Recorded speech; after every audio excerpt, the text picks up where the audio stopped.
Basi Mungu wa amani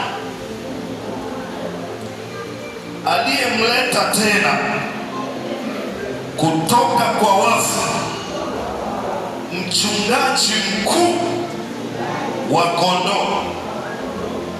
Tupige breki kwanza hapa.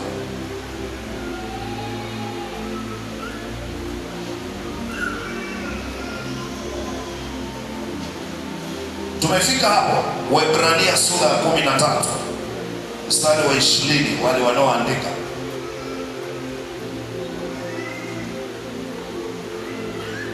wanaosubiria waaibike watasubiria sana. Unajua kwa nini? Kwa sababu yupo anayekonsida kuhusu maisha yetu. Hebu soma sasa na wewe hapo pola pola.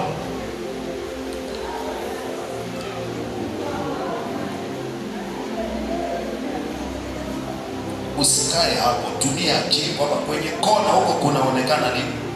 Yaani unajua kila kitu, yaani akili lazima iwe inafanya kazi kwa ukubwa sana.